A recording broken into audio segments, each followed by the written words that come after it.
Hello guys, magandang hapon. Welcome to my YouTube channel, Adora Abanto. Yan, umalis muna ako guys, saglit guys. Ang sarap-sarap ng tulog ko. Iingay ni Mike Alinalisan. Kung saan siya nagpupunta, dinadala pa niya ako. Kaya yun, ginawa ko na lang. Tumayo ako. At ayan, mag-isip ako na bumili na ako ng tinapay. Maaga pa naman eh. Kaya dito ko ngayon guys. Ito yung banda lugar ni Chinese Chicken. Pero wala ako nakita kay Chinese Chicken eh. Yan. Kita nyo naman, di ba? Ganda. Ganda ng lugar, no? Yung blue yung recycle.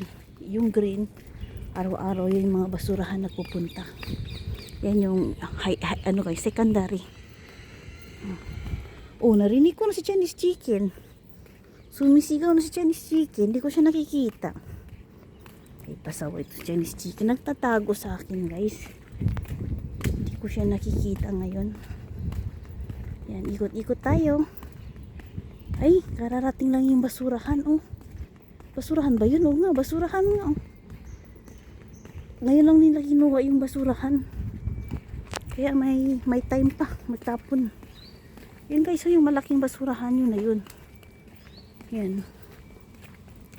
So habang naglalakad ako, yan, papakita ko sa inyo ang lugar na nilalakad ko ngayon. Same pa rin, dito lang yan banda sa akin. Nagpaalam na ko si Michael, ibaba ko muna siya kasi nakuha ko ng video. Wala kasi akong video bukas eh. Kaya yun, humingi ako ng pasalamat sa inyo guys sa walang sawang pagsuporta. Sabi nga nila, ano lang, ayan na guys, nakita niyo yung truck. Ayan yung truck na kumukuha ng basura.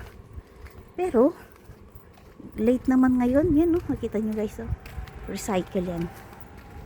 Yan. Lahat yan guys, oh, may mga basurahan yan. Pag masisira na to, pwede kang tumawag doon sa hotline nila para bigyan ka ng bago nila ulit. Yan yung blue recycle. At syempre ito naman yung ano, disposable naman yan. Diba? Ang ganda ng araw ngayon oh. Kakaiba naman tong araw na to. Yan. Kinuha ko yung pera ko kasi bili ako ng tinapay. Ingay ni Kalbo eh. Nasa 2 minutes pa lang tayo. Ganito yung gusto kong gate oh. Yan o. Ay, nakita mo tong gate? Yan ang gusto kong ay. Tsaka yung terrace. Yan o. Yan ang terrace ko gusto ko gawin. Yan ang terrace. Tapos ganito lang yung gate. Okay na yan. O, diba? Simple lang yung terrace dito. Yan o. Yan ang terrace. Tapos yung gate. Mainit. Hindi na ako magdala ng payong kasi umuulan daw. Tingnan mo ngayon o. Sobrang mainit. O, diba guys? Yan. Salamat sa pagsama nyo sa akin guys. Sa pagsama nyong paglalakad hanggang sa banda yung bakery na yun. Bili tayo ng tinapay. Si Macho naman bagong ligo yun. Bigyan natin ng tinapay yun. Para maging masaya naman ang buhay ni Macho. Ang sarap ng tulog ko guys kasi nga kumain ako ng umaga. Tapos ngayon umuwi naman tong panganay. Nagdala na naman pagkain sa akin. Hindi ko naman pwede ayawin kasi pagkain yun eh. Nang pagkatapos yung kumain, ayan, natulog si Dora. Sarap ng tulog. Ah, ito pala yung ano nila ngayon, no? Yung laro sa mga bata. Oo, kasi luma na kasi yun eh. Yan. Ayan, ang bago pala yan. O, diba? Yan ang MRT. I know I need sabihin lang. Yun yung mga, yan, sa mga bata, yan kay playgrounds. O, diba?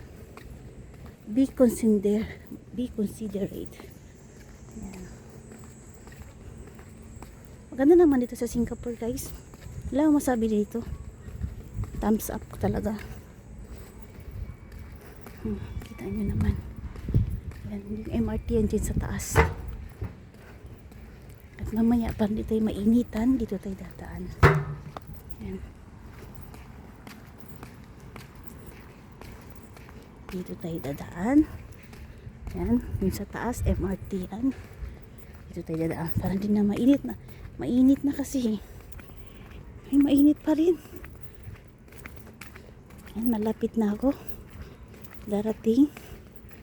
At makakabili natin ng tinapay. Yan. Tapos mamaya, dadaan naman ako sa kabila. So, meron ako 2 video. I-upload.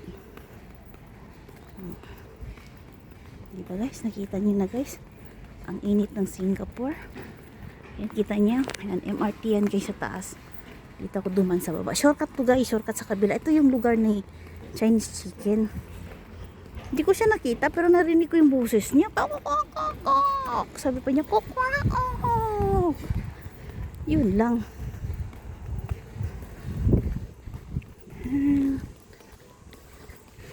Dito lang tayo guys bilang OFW.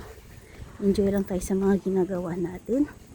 At syempre, ano lang, ipon-ipon para pag umuwi sa Pilipinas. Hindi tayo nga.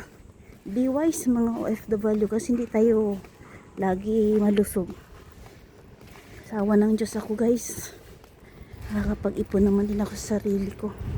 Yan lang din yung pinagmamalaki ko sa sarili ko na hindi ko iniwanan yung aking mga relatives, aking mga mahal sa buhay. Kahit ganito, kahit sabihin mo naman na single ako, pero wala akong pagdadamot sa aking mga kamag-anak. Halos lahat nagabot ako ng kailangan nila. Yan lang din yung masasabi ko na makaka-proud ako sa sarili ko na hindi at tayo madamot na tao.